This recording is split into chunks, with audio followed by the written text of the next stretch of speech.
जय श्री राम दोस्तों। मेरे आज के इस नए वीडियो पे आप सभी लोगों का बहुत बहुत स्वागत है। तो दोस्तों, जो हमारे नीमकरोली बाबा जी थे ना, वो बहुत सी उनकी अनोखी लीलाओं के बारे में कौन नहीं जानता है।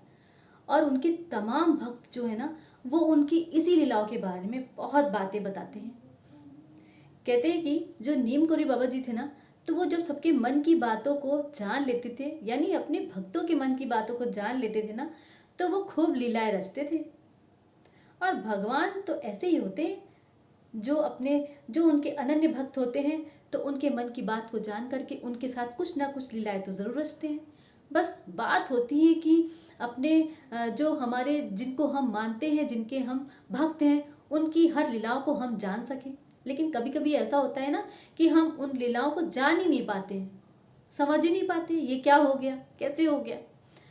तो कुछ इस तरह से ही हमारे जो नीमकरोली बाबा जी थे ना, वो भी उन्होंने कुछ ऐसी अनोखी लीलाएं रची थी, जिनके बारे में उनके बहुत से भक्तगण बताते हैं। और उन्हीं लीलाओं में से एक लीला के बारे में आपको मैं कुछ एक कहानी है जो मैं आपसे साझा करती हूँ। तो कहते हैं कि उनकी जो एक भक्त थी, महिला भक्त, वो नैनीताल से थी। और उस वक्त कैची धाम में बहुत सारे भक्तगण मौजूद थे, जहाँ पर बाबा जी अपनी ज्ञान की बातें और राम नाम की से जुड़ी सारी कहते हैं कि एक अच्छी अच्छी बातें प्रवचन दे रहे होते हैं। और वहीं पर उनकी वो जो महिला भक्त थी वो भी बैठी होती हैं। तो भाई वो अपने मन में सोचती हैं कि बाबा जी जो है ना, सबके घर जाते हैं, मेरे घर क्यों नहीं आते हैं। लेकिन मैं ये बात बाबा जी से संकोचवश कह नहीं पाती हूँ।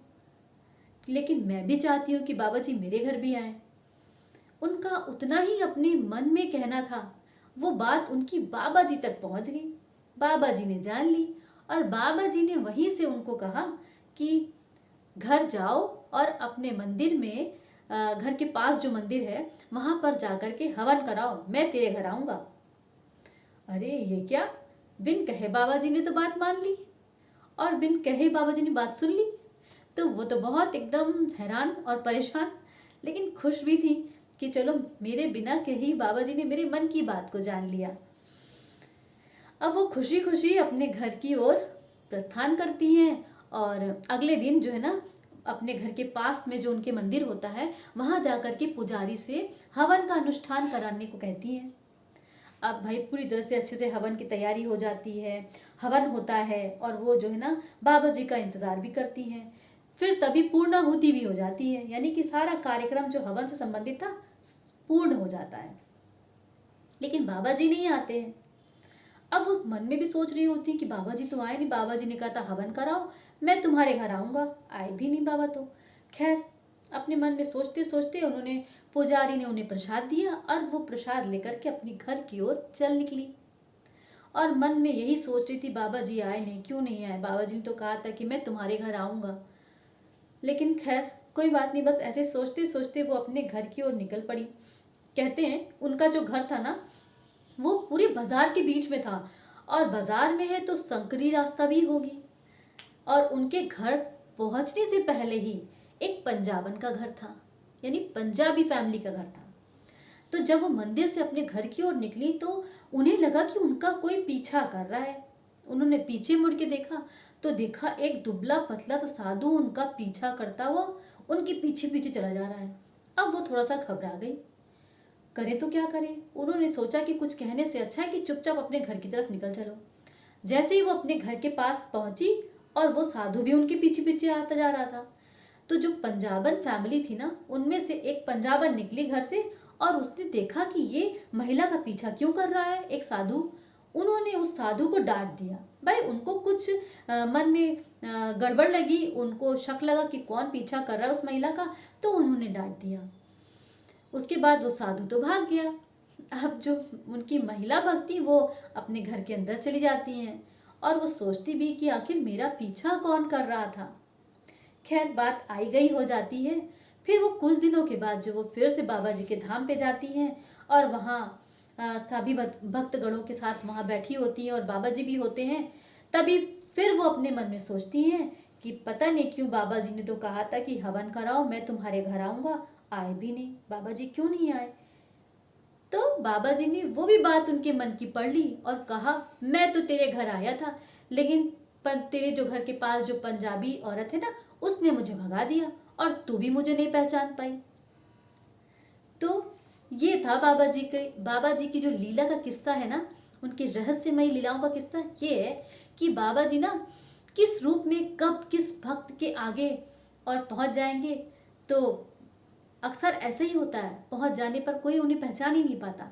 लेकिन कहते हैं ना कि बस यही एक वक्त पल होता है जब हमें अपनी आंखें खुली रखनी होती है। कहते हैं बाबा जी जो है ना अपने भक्तों के पास कब किस रूप में आ जाएंगे ये कोई नहीं जान सकता। तो बाबा जी ने उस महिला की बातें अपने उसके मन की बातों को जान लिया और उसके घर तक भी चले गए, लेकिन वो महिला जो थी ना उनकी भक्त, वो पहचान नहीं पाई बाबा को क्योंकि बाबा इस रूप में गए कि कोई नहीं पहचान पाया उन्हें। तो उन्हें थोड़ा सा मन में दुख भी हुआ कि मैं पहचान नहीं पाई, बाबा तो घर पे आए थे।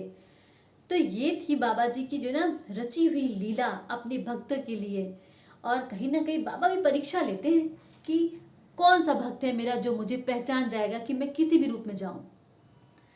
तो भाई भगवान तो ऐसे ही होते हैं, जब वो अपने भक्तों के सामने जरूरी थोड़ी कि जो उनका असली रूप है उसी रूप में साक्षात मतलब कि आ जाए सामने, ऐसा नहीं होता है। कभी कभी भगवान जी बहुत सारे अलग अलग किस रूप में हमारे सामने आ जाए हम खुद नहीं पहचान पाते, है ना।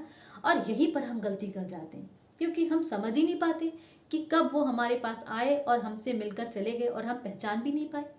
तो ये थी बाबा जी की रची हुई एक लीला अपने भक्त के लिए। दोस्तों, आपको मेरी जो है ना ये आज की कहानी जो बाबा जी से संबंधित थी कैसी लगी? जो मैंने आपको अपने शब्दों में और बहुत ही क्लियरिटी के साथ बताया है, अगर अच्छी लगी हो तो मेरे वीडियो को लाइक ज़रूर कर दीजिएगा और नए हैं तो सब्सक्राइब कर दीजिएगा, क्योंकि मैं बाबा जी से संबंधित कुछ इस तरह से अच्छी अच्छी प्यारी प्यारी कुछ रोचक कहानियाँ और उनकी लीलाओं से ओत प्रोत जो अपने भक्तों के लिए होती थी, कुछ ना कुछ मैं अच्छी सी आपको सुनाती रहूँगी। तो चलिए फिर से मिलती हूँ अपने अगले वीडियो पे, तब तक के लिए जय श्री राम।